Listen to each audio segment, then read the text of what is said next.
If we are going to have an unfinished conflict in Ukraine, if it's going to be a continuous line of friction between the West, whatever the West is right now, and Russia, does that mean that we will have a repetition of these frictions along the Bosnia-Serbian Bosniak line in Bosnia-Herzegovina, or Kosovo and Serbia?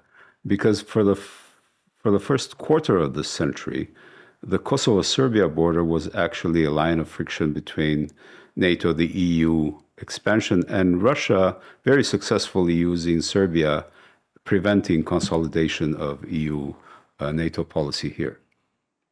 Is this going to be repeated for the next quarter of a century? I think there's never a repetition in history, but there are similarities. Yeah? I do not believe that these contact lines or lines of friction will just wither away. They will remain in one or another form there. Whether it's going to get worse or better, it's not the time right now to decide on this. Of course, if you're optimistic, you could say Europe finally needs to get its act together and act, not just react. So if we're going to translate this as a policy, integration of the Western Balkans is a geopolitical necessity of the West if it wants to prevent Russian influence in the region, right? Absolutely. Okay. And if it tries to do it with the tools that it has used already, the result is going to be the same, right? Yeah, no, exactly. I think, and you have given the key word, which is now so important, that this is what Brussels has already realized. The integration of the Western Balkans is now a geopolitical necessity. It is no longer this kind of enlargement as ever has been done in the past. We need to see now this region in a very different way. It has different functions now. Yeah? Clearly, I mean, it is still the integration into the European Union is an important part, and that needs to happen. But more importantly, right now, and probably for the foreseeable future, is also to say, okay, I mean, how do you eliminate external influence, bad influence from Russia in particular? But of course, we also have China here. We also have Turkey here. We have the Gulf states here.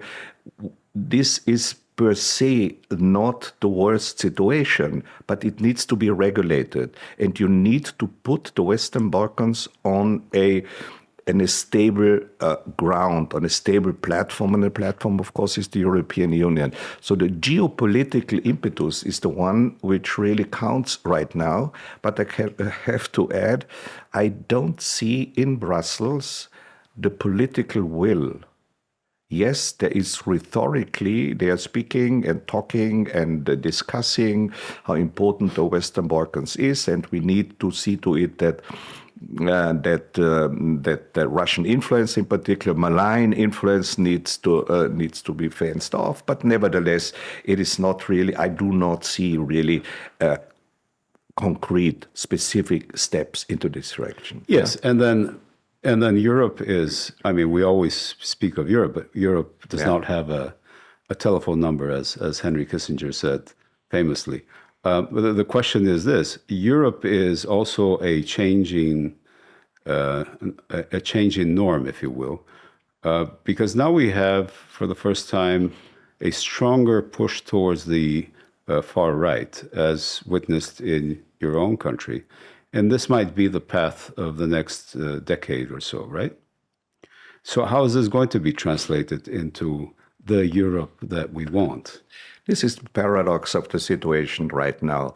While already for quite some time we have this tendency of a renationalization to bring back from Brussels responsibilities that were delegated in the past to Brussels, this kind of unification, integration impetus.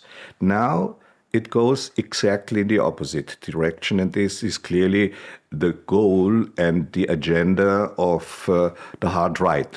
Yeah? And we do see not just in individual countries, but basically in the Western world and beyond. Think of India and Modi, this Hindu nationalism there.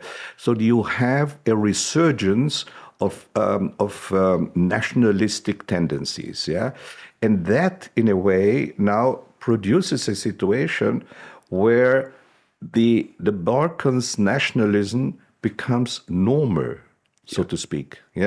So we, instead of Europe moving the Balkans or the Balkans, the Western Balkans, closer to the European Union, actually Europe mentally, politically, is moving closer to the ethno-nationalistic identity idea of the Western Balkans, which led into the Yugoslav